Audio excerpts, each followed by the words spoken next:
welcome everyone to our panel today. Good day or good evening, whatever time it is, wherever you are.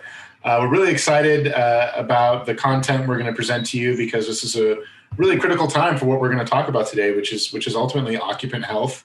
My name is Ben Stapleton. I'm the Executive Director for the U.S. Green Building Council Los Angeles.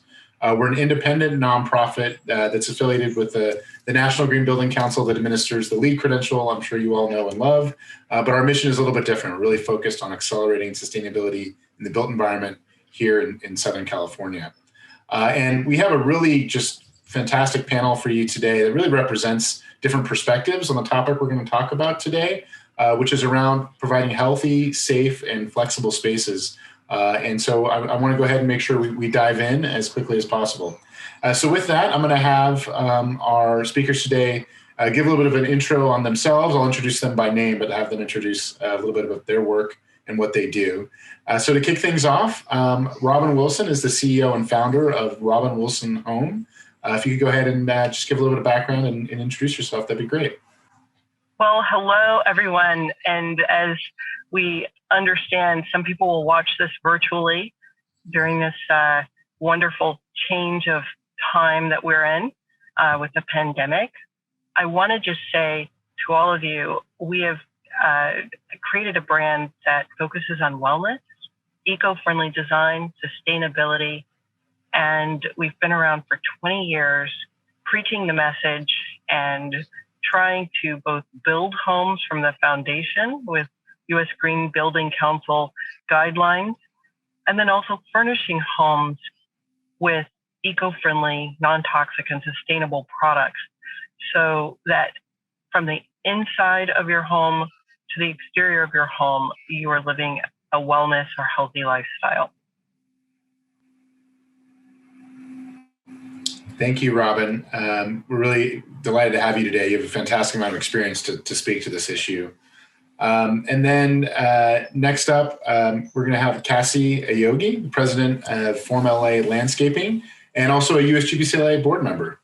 Basically, our mission for the last over 20 years has been to plant locally, regionally, save water, use landscapes to create systems that round out the purposes of commercial and residential buildings.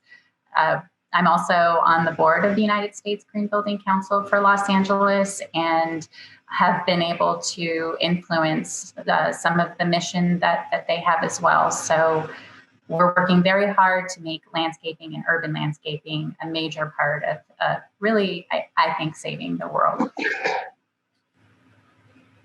I think it can be. So thank you for taking the time with us today, Cassy. And then our last speaker, Paul McLean, who's the founder of McLean Design. Hi, thanks, Ben. Thanks for the introduction. Hello, everyone. We're an architecture firm. We specialize in residential design here in Southern California, but we actually work all around the world at this stage. And our take is modernism, but connection to nature. That's the primary thing that drives our designs. Thank you, Paul. And you know, I think it's important to note we have some different perspectives here on this panel for a reason. We really want to talk about, you know, what helps produce a healthy home, both inside and out.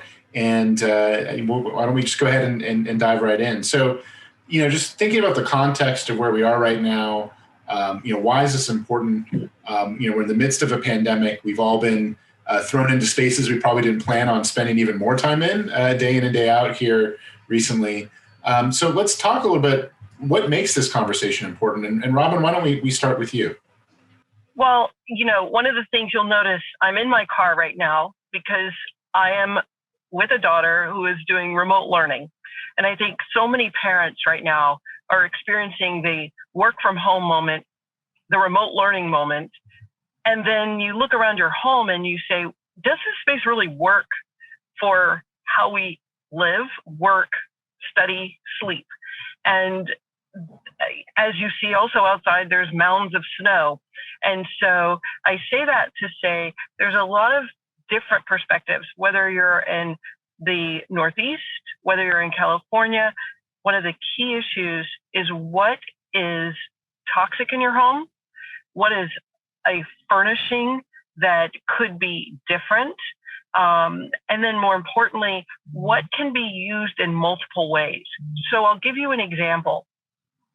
When last March, we learned that our children and our families were going to be doing this entire, I call it capsule living, I realized there was a room in my home that was somewhat unused. And I decided to turn it into a library for two reasons. One, it was a great Zoom background. Two, it was an opportunity to have a DIY project that would allow me to really get my hands busy because we were all trying to figure out what to do. And number three, it became and has become a refuge for reading and studying for my daughter. I think that also during that process of trying to create a space, two things were discovered. One, there was very poor insulation in the walls. So I felt like it was really important to make the house more energy efficient. Two, the lighting was not sufficient. It was the old-fashioned high-hat lighting, which generates a lot of heat in the ceilings, but it's not necessarily efficient. So I changed those out to be LED lights. And third, I think the nice way to say this is I won't say the brand, but someone who owned the house before me put in engineered hardwood floors, and I'm not talking about the healthy kind. And so what I did is I pulled those up and underneath found the original red oak from the original home. Got those refinished. And then I did something that I think anyone who's done LEED or sustainable upcycling would be proud of. I found a 10-foot long bookcase that's brown furniture from a vintage shop. And most people, they sort of don't like brown furniture anymore, so they want to throw it away. Well, this 10-foot long, 9-foot tall bookcase was only $300. And so we saved something from the landfill, painted it white because of the scarring, and installed it with my carpenter, making it look built in by pulling out the crown molding and things of that nature. So that was a moment.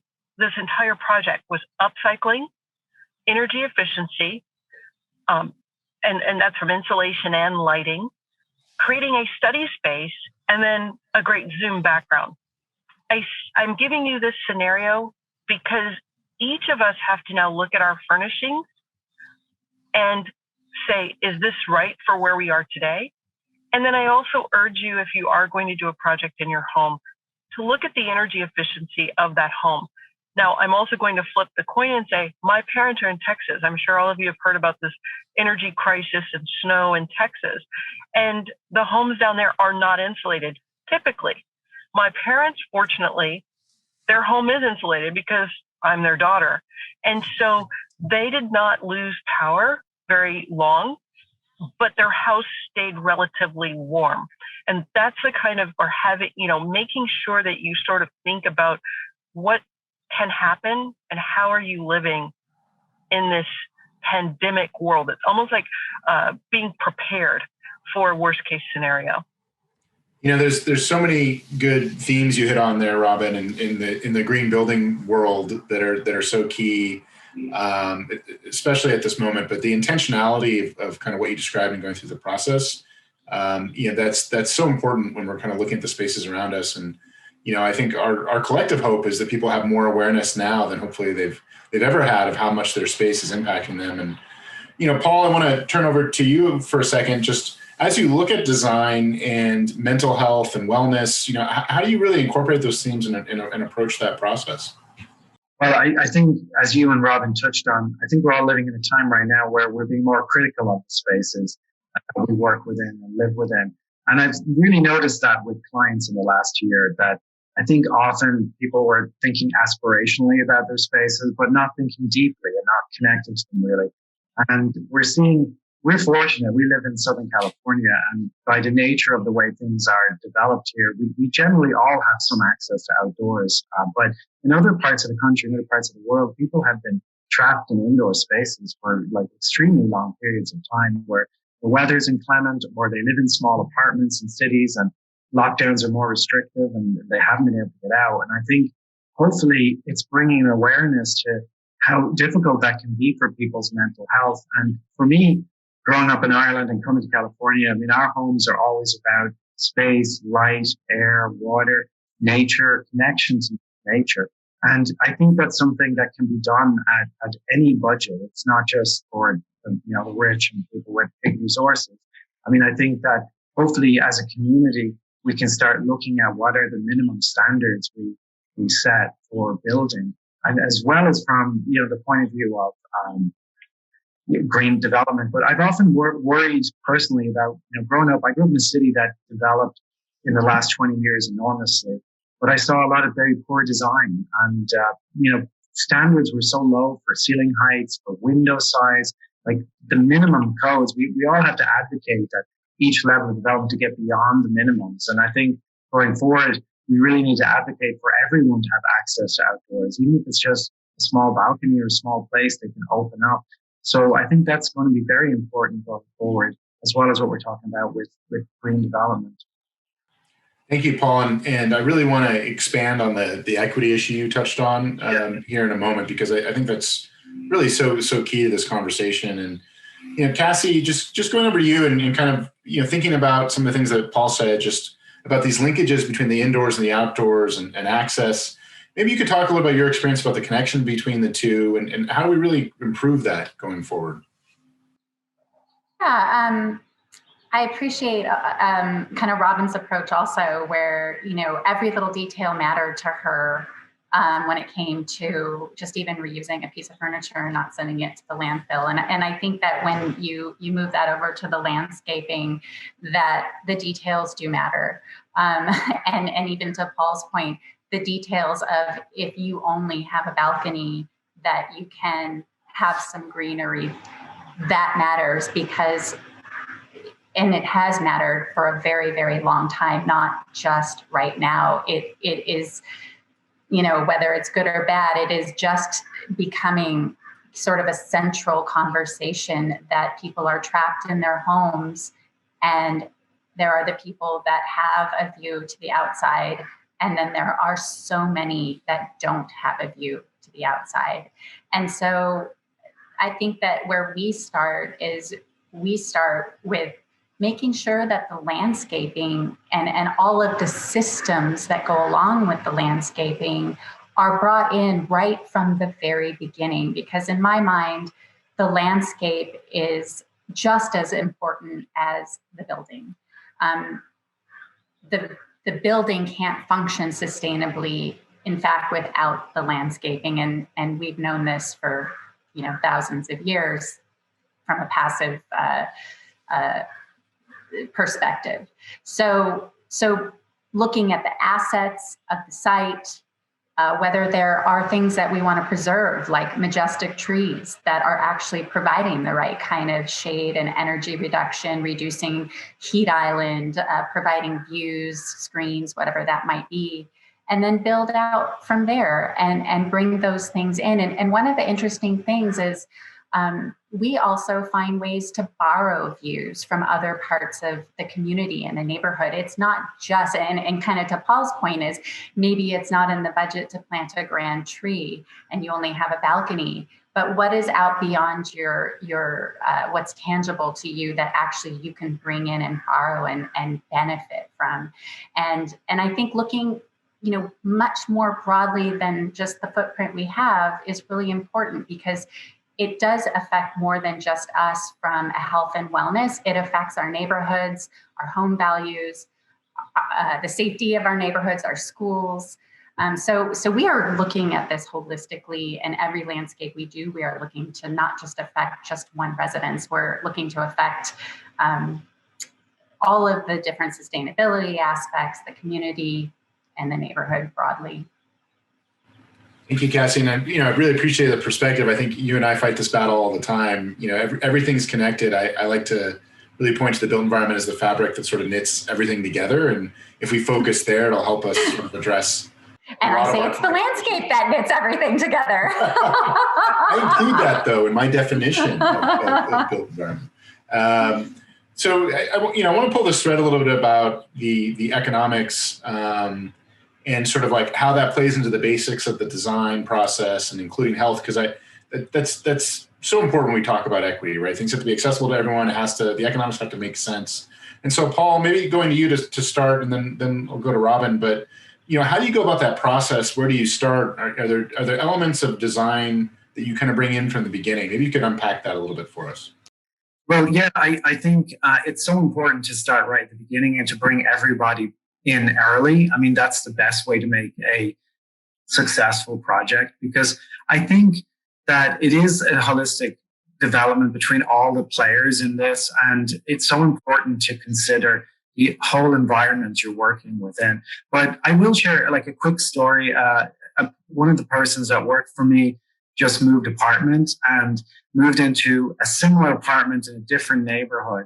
And I just noticed talking on our Zoom calls, because the new apartment has so much better light and access to view, how his moods are so much better than they were before. And it just brought this all the way home to me again, and reminded me as well that when I was a little boy, we lived in a house in Dublin that was a terrace row house that my parents didn't have much money, so it was public housing. And we had one big window. And that window, I used to sit there playing with my Legos when I was 4 or 5 years old in front of that window, because the light was so great there. And there was so much, even in Dublin, there was so much warmth from the sun. So these things are just so important, and they don't really, it's not what price bracket you're working within. Passive design, actually, if you're trying to make a LEED building, you can get like 75% there with passive design if you're fortunate to be able to be in an environment where you can orientate appropriately to because obviously often in a built-up environment that's not necessarily possible. But we do a lot in our firm of spatial editing, and that goes right back to Cassy's point about looking for the advantages and the disadvantages of where you are, not just on your site, but around you. Like Cassy said, if you can't afford a big tree, maybe there's a beautiful tree across the street. You can focus the house on that, or the apartment on that. You can borrow views. You can edit things out that are maybe uncomfortable. Busy streets. We often edit out neighbors' homes with landscape components so that the view is focused in a more favorable direction. So it starts right at the beginning of the process, and trying to bring in the other people who are going to be part of your team to work together, because, it is a team building process, and you need to get the best out of everyone's skill set. If we don't bring the landscape person in right till the end, then they're dealing with a found condition versus maybe being able to influence that condition as we go along. No, that makes sense. And I get asked this question all the time too about, when should we start integrating green, into our design process? And I'm like, yeah, you're approaching that wrong. It is one of the core principles of your process. And, people oftentimes look at the economics, and the reality is if you integrate a lot of these principles from the very beginning, you can usually be cost neutral in building a green building. Or designing a green space. It's just about not coming in when you're halfway through or 2/3 of the way through to integrate those pieces. That is such an important point, Ben. That's why I want to jump in there. If the building isn't designed right, and then you have to rely on technology to solve all those problems, your budget is going to explode, but you're always trying to chase that, versus if you can orientate it correctly, get the right amount of balance between heat and light, you're already off to a great start. You don't have to rely on the technology. And as we've all found out through this process, the technology is not reliable. So whether it's for Zoom calls or for, like Robin was talking about in Texas, or for that matter, in California with the fires towards the end of last year, you're looking at two very different states with different, approaches to things, but neither of them was very successful through these natural disasters. So, we really have to think beyond these basic approaches. No, very, very true. Very true. And so, Robin, over to you for a second. If you could maybe just talk about, how the economics play out and how you approach the process of what you do, because I think in many ways it's complementary to what Paul would do as he approaches a project. Well, I love Paul's comment that everyone should work together, because there are so many opportunities where architects can drive a process, but a designer can come in and ask a simple question like, are you left-handed or right-handed? And it sounds crazy, but all of a sudden your entire design is going to change depending on what hand they use, or perhaps do they entertain a lot, and is the kitchen going to really be used, or is it more for takeout? There's simple things that an architect can do and complicated things a designer can do, and they need to complement each other. So I have clients that are residential. I have clients that are sometimes high profile, and I might only meet with that client once or twice, and the rest of the project is with their business manager or with their assistant, with a couple of calls. And I say that deliberately because when I started my business, I would be in the Hamptons in the winter and, let's say, in Aspen during the summer, and you're doing someone's home from a long distance. It's interesting because that skill set is served now because it's virtual design. I did 5 projects last year that were virtual, and I've never set foot in the house, which is pretty interesting. You have to guess on the light. You know, you have to have someone local maybe take pictures or film. Those are all things that in the past you would never do. You would get on a plane or drive somewhere and go into the space. And it's interesting, those projects still turned out well. I love Google Earth. I don't know if you've used that as a tool, but it can certainly give you some orientation of a space. One of the things that has been very challenging for some people recently is budgets. I say that because they are used to, going over budget, getting new, fresh ideas. And I find that you are right now sort of building in redundancies. You're like, okay, if you're 45 or 55, and this is going to be your forever home, and I'll say this in a harsh way, but I don't know that I would want my parents to go into a nursing home right now. So I've become a big proponent of what I call silver design. And that means as you look at the pictures that are flipping through, there's one particular picture of a bathroom that has a 0 clearance for the shower. It means that one day someone can just wheel their wheelchair in or their scooter in and maintain their dignity. That's something that we often have not thought about in the design world. You might spend the money now, but it might be your forever home if you do it the right way. The second thing I think that as far as equity, I think that there are people right now, and we've all watched the stories about people who have fallen behind on their rent and their mortgages, and they're on the precipice of losing their spaces. And it breaks my heart for those individuals.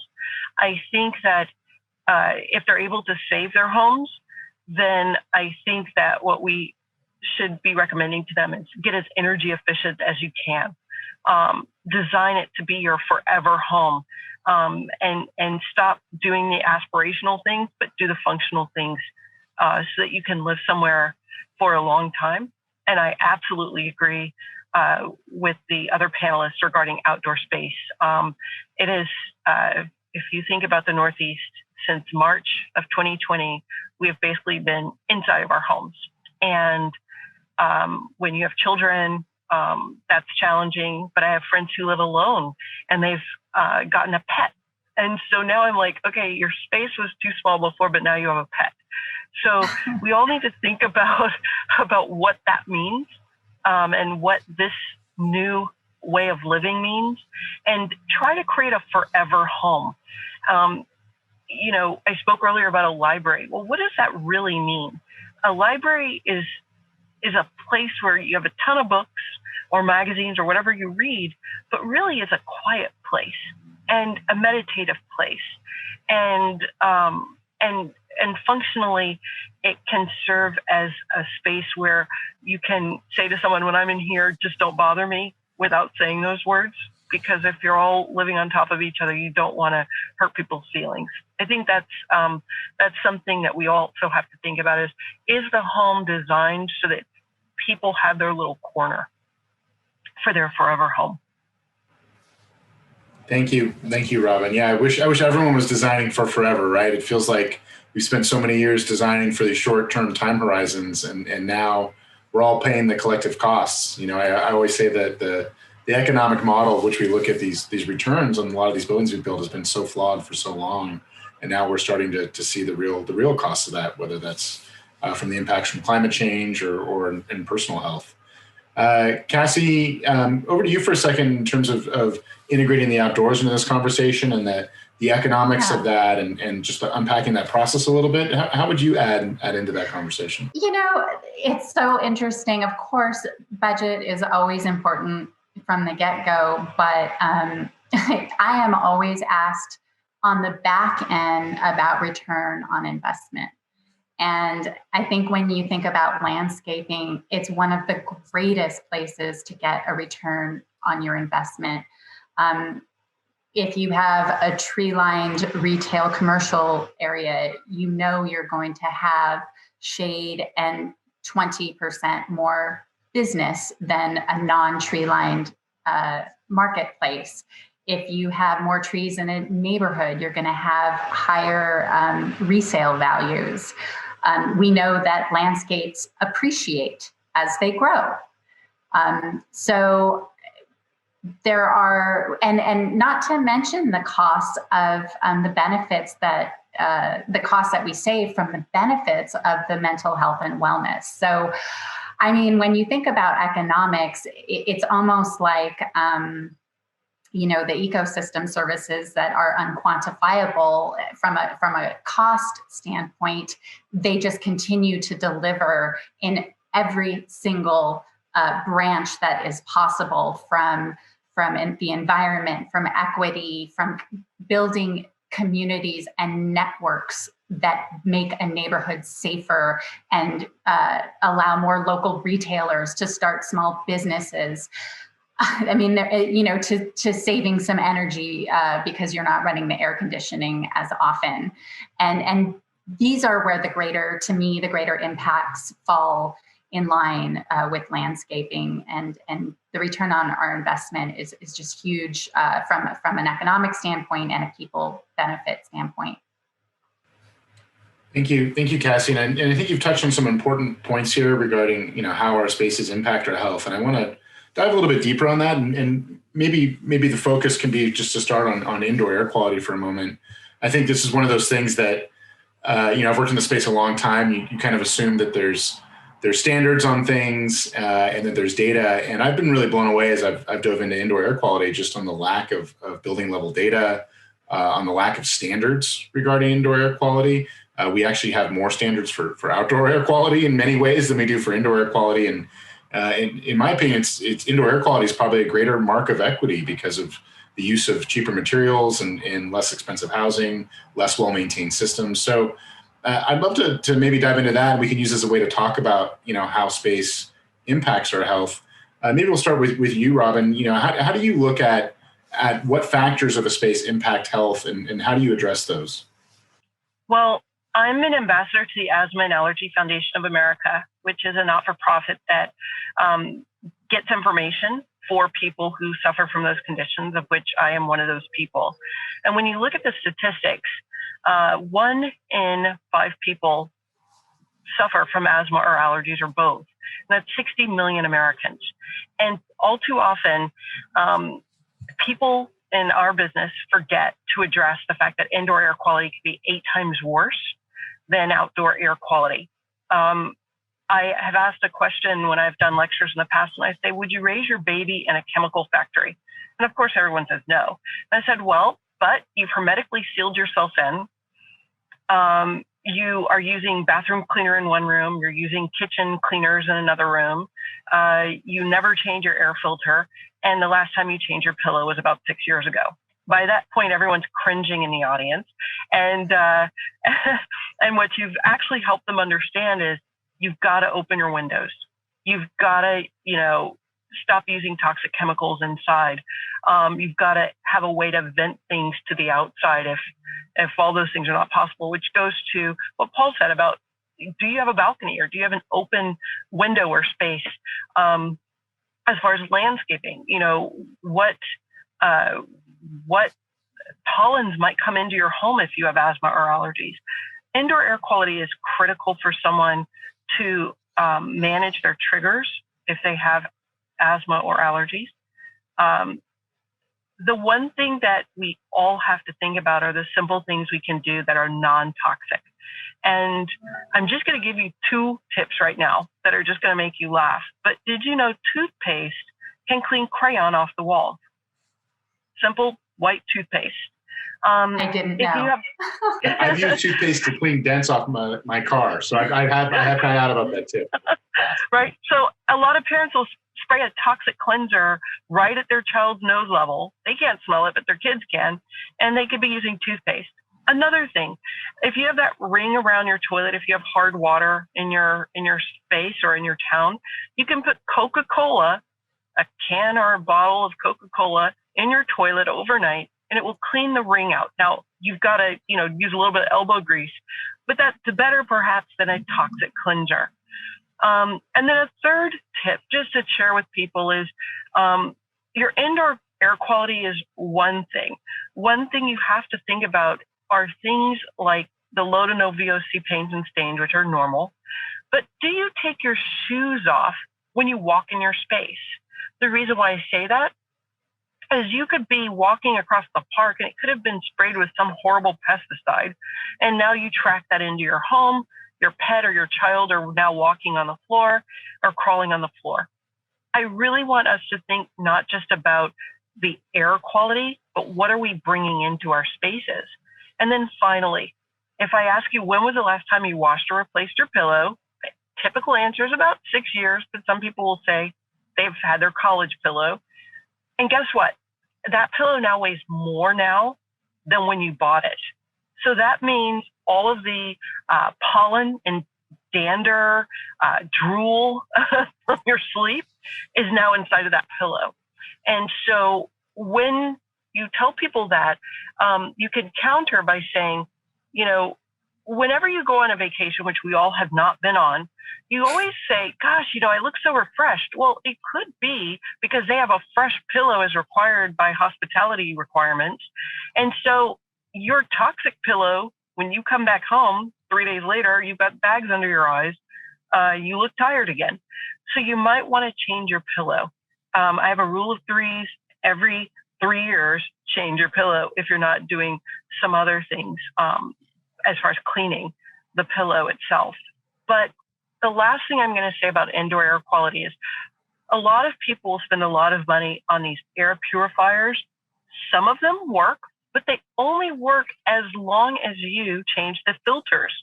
So you can't just have it sitting there for 2 years just running in the corner. You've got to change the filters just like you have to clean the filters for your air conditioning or your heating units. Wow, Robin, it's like you've been into my house in the last 2 months here. No, how did you know I drove? Nobody's supposed to know that. I actually think you're going to be in my nightmares tonight when I'm sleeping on my probably way more than 6-year-old pillow. You actually made me feel better because I just changed my pillow out like a month ago. And I'm like, thank God. Yeah. I hope you bought a Robin Wilson home pillow.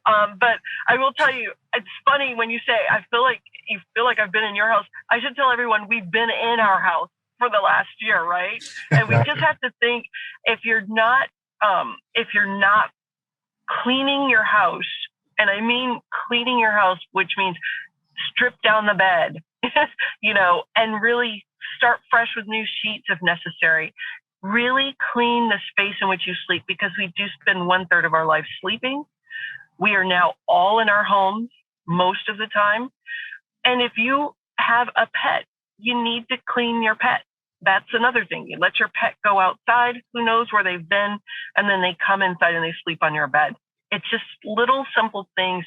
Indoor air quality, certainly I could talk about the paint and the insulation and the formaldehyde-based adhesives in your cabinetry, because as we know, bathrooms and kitchens are the 2 spaces where the temperature changes during the day, whether from cooking or taking a shower.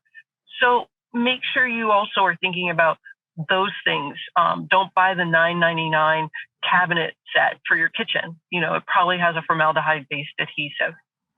Yeah, no, you're right. We need to just be thinking about all these things so much more when we make these decisions. I know we just have a few minutes left here, and Paul, I want to turn to you for a moment.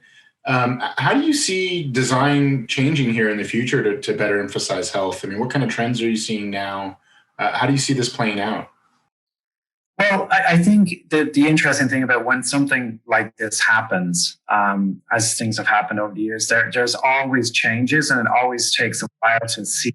Like there's an aha moment 20 years down the road. We're like, wow, that's what happened. But I think that this pandemic is obviously an accelerant, and it's allowing people to see that there are different things, like in terms of how we work, for example. It's also making us more critical of our home environments in the sense of like looking carefully at some of the things we've mentioned here, the library that Robin talked about, creating public space. I use public in the sense of for the entire family in a home, that's having the right balance of public and private space is something that people often don't consider. And especially as homes have tended, and we're the huge advocates of open plan living and so on, that there's drawbacks you have to think about too. So how can you have multiple people functioning correctly without them retreating in their homes? We're seeing a lot of our clients asking a lot more about, issues like home offices and ways to work from home, as opposed to necessarily dwelling on issues like sanitation and so on. You tend to typically think about with pandemic.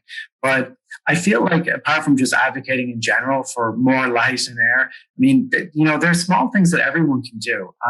If you're living in a home and there's a dark room, if you can add a skylight, when Cassy was talking about bang for buck, skylights are just incredible. In terms of just getting a skylight operable skylight from, Home Depot, putting it in a bathroom so you never have to turn on the light, that you don't have to have a mechanical air conditioning system running all the time. You just pop open the skylight. As a home, repair project or home development project, it's incredibly cheap for what it gives you for value. Any way that you can introduce light, and even taking out windows and replacing them with sliding doors so you get more access to outside. For me, I just so enjoy when I'm working at home now, because I open up the whole room to the garden, and I sit essentially outdoors all day, and then close when it gets cold. Don't have to turn on the air conditioning at all. So I think just thinking about those type of things could be very good going forward. That's the beauty of our Southern California lifestyle here. We're fortunate to have. Cassy, what about you? What trends are you seeing here as we round out our conversation today? How do you see those forming up? I'm hopeful for. I do see that sort of municipal trends very much influence design trends, and so what I'm hopeful is that with the needed flexibility in schools to have outdoor learning opportunities, that schools really transform from asphalt, very industrial asphalt settings to very treeful, that a lot of the inequities that have come to light in foliage scarcity in inner cities, in underserved communities, that is transformed. And I think, again, all of these things set design trends, they sort of are a domino effect. And these things are so impactful to our children, to have contact with nature, to be able to have a place to run and be cool. Obviously, access to parks would be the third thing that I think, green should be really trendy, and it's not the green that we've been talking about for the last 30 years. It's the real thing. So that's what I'm hopeful for, that it's not the wrapping on the gift, that it's the gift. Thank you, Cassy, and I feel like that's a good comment to close on there. Really appreciate everyone's time today, and if we can leave you with anything from our panel conversation, is just to be intentional about how you approach the process, both indoors and outdoors, and take the time to look into how your space impacts your health, because whether we like it or not, it does, and none of us should have a pillow for more than 3 years. 6 years just seems crazy. You're making me think back now about all the pillows I've had, and I don't want to go down that road. But thank you for the time today, everyone. Thank you, guys. It was a pleasure talking to you.